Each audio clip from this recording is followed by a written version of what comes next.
شیخ الاسلام فرماتے ہیں شب برات کی حقیقت کے بعد میں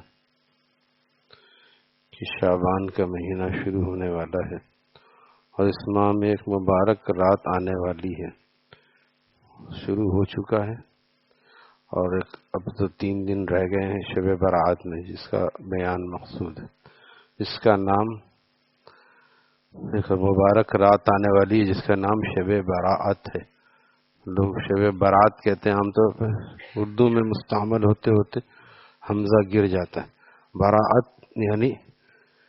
یعنی گناہوں سے چھٹکارے کی رات، ایسی رات جس میں آدمی صحیح طریقے سے مغفرت طلب کرے تو اللہ تعالیٰ اس کو گناہوں سے پاکیزہ فرما دیتے، اس نے عدالت سے بری ہو گیا، اسی سے براءت ہے، عدالت سے بری ہونا۔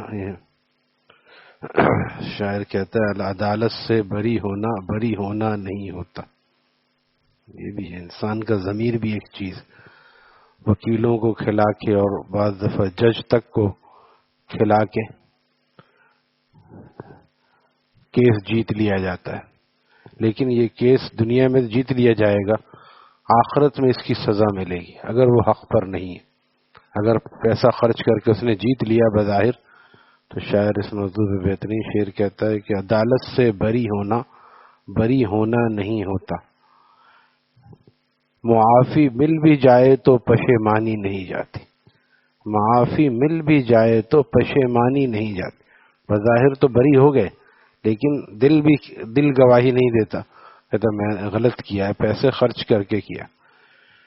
اگر واقعی ہے، یہ بات بھی اہل علم نے اس بات کو لکھا ہے کہ اگر دنیا میں اس نے سزا پالی جو اس کے جرم کی سزا ہے، گناہ کی، تو اس کو آخرت میں معاف ہو جائے گا، توبہ بھی کرے گا اور معاف ہو جائے گا۔ اور اگر دنیا میں اس کو سزا نہ ملی اور اس نے توبہ بھی نہ کی تو آخرت میں اس کی سزا ملے گی۔ تو اس لیے بعض صحابہ نے بعض گناہوں پر اپنے آپ کو پیش کیا، ایسا نہ ہو کہ یہ سزا آخرت میں ملے، دنیا میں مجھ پہ سزا جاری کر دی۔ کتنی خطرناک سزائیں، اور یہ تمام جتنی بھی سزائیں روایات میں ہیں اپنے اقرار پر ہیں، اپنے اقرار پر ہیں۔ پچھلے دن ایک سوال آیا تھا مفتی صاحب کے پاس کہ فلاں مجرم ہے، اور ایک عامل صاحب کہتے ہیں کہ مجھے جنات نے خبر دی ہے کہ یہ مجرم ہے، اور وہ اقرار نہیں کر رہا ہے اور کوئی انسانی شاہد نہیں ہے۔ شاہد کا مطلب حاضر اور گواہ، تو کیا یہ آدمی مجرم مانا جائے گا جبکہ عامل صاحب کہہ رہے ہیں کہ جن مجھے گواہی دے رہا ہے؟ مفتی صاحب نے بہترین جواب دیا اور فرمایا کہ اس طرح اس کی شہادت کافی نہیں ہے، عامل کی گواہی یا جنات کی گواہی انسان کے لیے کافی نہیں ہے، نظر آنا چاہیے۔ تو عامل کسی بھی وجہ سے ایسا ہو سکتا ہے کہ وہ کسی غیر اختیاری دباؤ کا شکار ہو، یا کسی محبت کی وجہ سے وہ اس کو ایسا کہہ رہا ہو، یا غیر اختیاری دباؤ کا شکار ہو، لہذا عامل کا یہ کہنا اس کو بری نہیں کرے گا جب تک یا اس کو مجرم ثابت نہیں کرے گا۔ اس کے لیے ضروری انسانی گواہی ہو، اور وہ خود اقرار کرے، اور خود اقرار نہیں کرے گا تو وہاں پہ وہ بھگتے گا۔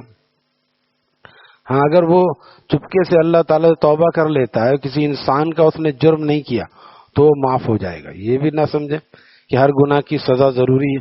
جتنے بھی گناہ ہو گئے جو حقوق اللہ میں ہیں، جس انسان سچے دل سے توبہ کرے تو اللہ تعالیٰ اس کو ضرور معاف فرما دیتے ہیں، یہ نہیں کہ اس پہ سزا جاری ہو کے رہے گی۔ یہ وہ گناہ ہے جس پہ حدیں جاری ہوتی ہیں اور جس کا تعلق معاشرے سے ہوتا ہے، کسی کا حق دبا لیا، کسی کو قتل کر دیا، اب اس کا تو حق اس کو دینا پڑے گا، اگر یہاں پہ نہیں دے گا تو وہاں پہ دینا پڑے گا۔ لیکن حقوق اللہ میں جو کوتاہی ہو جاتی ہے ہم سے عام طور پر، اگر اس کو آدمی سچے دل سے توبہ کر لے، اس میں بھی بار بار میں یہ بات عرض کرتا ہوں کہ لوگ بہت سے نمازی سچے دل سے توبہ کرتے ہیں لیکن قضائے عمری نماز نہیں پڑھتے، وہ سمجھتے ہیں بس نماز بھی معاف ہو گئی، ایسا نہیں ہے۔ جو قضائے عمری پہلے چھٹی ہے، روزے، بہت سے لوگ نوجوانی میں کہ زوم میں روزے نہیں رکھتے، جب اب ہوش آیا، کچھ عقل آ گئی تو وہ روزے رکھنا شروع کر دی۔ اب یہ 2 4 5 سال 10 سال کے روزے بعضوں نے کھائے ہوئے، یہ کون رکھے گا؟ اس کو رکھنا پڑے گا۔ اسی طرح نمازیں جو چھٹی ہیں اس کو پڑھنا پڑے گا، صرف فرض اور واجب، سنت موقدہ بھی نہیں اور نفل تو ہے ہی نہیں۔ تو یہ سب کرنے سے پھر یہ گناہ معاف ہوں گے. بہت سے سمجھتے ہیں بس ہم نے معافی مانگ لی سارے گناہ معاف ہو گئے، تو اس میں یہ نہیں ہے. حقوق العباد بھی اسی میں ہے. کسی کا پیسہ دبایا ہے تو آدمی سجدے میں سر رکھ دے اور یہاں تک کہ بیت اللہ کے سامنے بھی روتا رہے یا اللہ مجھے معاف کر دیجئے میں نے اتنا پیسہ لوگوں کو کھایا ہے، تو اللہ تعالیٰ معاف نہیں فرمائیں گے. قانون الہی کے خلاف ہے. یہ اللہ تعالیٰ کا اختیار ہے. قدرت اللہ اور ہے اور عادت اللہ اور ہے. قدرت اللہ تو یہ ہے کہ اللہ تعالیٰ نے بغیر ماں کے عیسیٰ علیہ السلام کو بغیر باپ کے پیدا کیا، عیسیٰ علیہ السلام کو، اور بغیر ماں باپ کے آدم علیہ السلام کو پیدا کیا، اور آدم علیہ السلام کی پسلی سے حضرت حوا علیہ السلام کو نکالا. یہ سب قدرت ہے اللہ تعالیٰ کی. لیکن عادت اللہ یہ ہے کہ جب تک آج کے آدمی شادی نہیں کرے گا اور نکاح کر کے حلال قربت حاصل نہیں، اس کو اولاد نہیں ہو سکتی. تو یہ عادت اللہ ہے. قدرت اللہ کی موجود ہے کہ اللہ تعالیٰ بغیر شادی کے بھی اولاد دے سکتے ہیں، لیکن دیتے نہیں عام طور پر، عادت اللہ نہیں. اسی طرح قانون الہی یہ ہے کہ جب کسی کا کوئی پیسہ دبائے گا یا حق مارے گا تو اس کو سزا ملے گی، اس کو سزا ملے گی. اور لیکن قدرت میں تو ہے کہ اس کو معاف کرے، لیکن قانون الہی یہ ہے اور اس کا اعلان ہو چکا ہے کہ حقوق العباد کے گناہ کو میں معاف نہیں کروں گا اور اپنے حق کو چاہوں گا تو معاف کر دوں گا. اس لیے دونوں چیزوں میں یہ کوشش کرنی چاہیے کہ آدمی اس کو ادا کر دے. حقوق اللہ، نماز جو باقی ہیں اس کو تھوڑے تھوڑے ادا کرے، تھوڑا پہلے آ جائیں، ہر نماز میں اذان کے وقت میں آ جائیں. ایک دن کی نماز ایک دن میں 5 دن کی نماز قضاء عمری آدمی پڑھ سکتا ہے، نہیں تو 3 دن کی، نہیں تو 2 دن کی، نہیں تو 1 دن کی، تو ہر آدمی پڑھ سکتا ہے. لیکن اس میں عام طور پہ پکے نمازی بھی جو حلقوں میں جڑتے ہیں وہ بھی سستی کرتے ہیں. پھر وہاں جا کے اگر قانون الہی پر ایک نماز کے چھوڑنے کا بھی فیصلہ جرم کا ہو گیا تو بہت خطرناک ہے. اس لیے ایک طرف آدمی توبہ بھی کرے، دوسرے طرف ان حقوق کو ادا کرے. ٹائم نہیں ملتا، ٹائم ملے گا، پھر وہی وقت کب ملے گا جب 4 آدمیوں کے کاندھے پر ہوں گے. وقت نکالنا پڑے گا، وقت اس سے پہلے نکالنا پڑے گا. تو یہ بات برات کی تفصیل میں آ گئی کہ برات اس کو کہتے ہیں کہ جو بندہ شب برات میں صحیح طریقے سے عبادت کرے. لوگ جاگنے کی رات کہتے ہیں، جاگنے کی رات پھر رہے ہیں قبرستانوں میں پھر رہے ہیں. کتنی نفل پڑھی پورے رات میں؟ 4 نفل بمشکل پڑھی اور ساری رات جاگ کے گزاری. تو جاگنا مقصود نہیں ہے، عبادت مقصود ہے، جاگنا مقصود نہیں ہے. میں نے کل مستورات کی مجلس سے یہ بات عرض کی تھی کہ مغرب کے بعد سے رات شروع ہو جاتی ہے. مغرب کے بعد سے جیسے ہی مغرب کی نماز ہوتی ہے اس کے بعد سے شب برات کی 15ویں شب جو ہے اس کی فضیلتیں شروع ہو جاتی ہیں. ہمارے حضرت والا رحم اللہ تعالیٰ فرماتے تھے وہیں سے عبادت شروع کر لو، اوابین اچھی طرح پڑھ لو، روزانہ اگر نہیں پڑھتے تو اس دن خاص کر پڑھ لو. 2 سنت کے بعد 6 رکعت نفل اوابین کی پڑھ لو اچھی والی. پھر تھوڑی تلاوت کر کے پھر گھر چلے گئے یا گھر میں جا کے پڑھ لیا.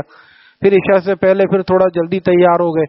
پھر عشاء کے بعد کراچی والے کون سے 9 بجے سوتے ہیں، 10 بجے سوتے ہیں، 11 بجے 11:30 بجے تک جو کچھ جاگے اس کو صحیح وقت استعمال کیا اور اس میں خوب توبہ استغفار بھی کر لیا، تیسرا کلمہ، درود شریف، تلاوت.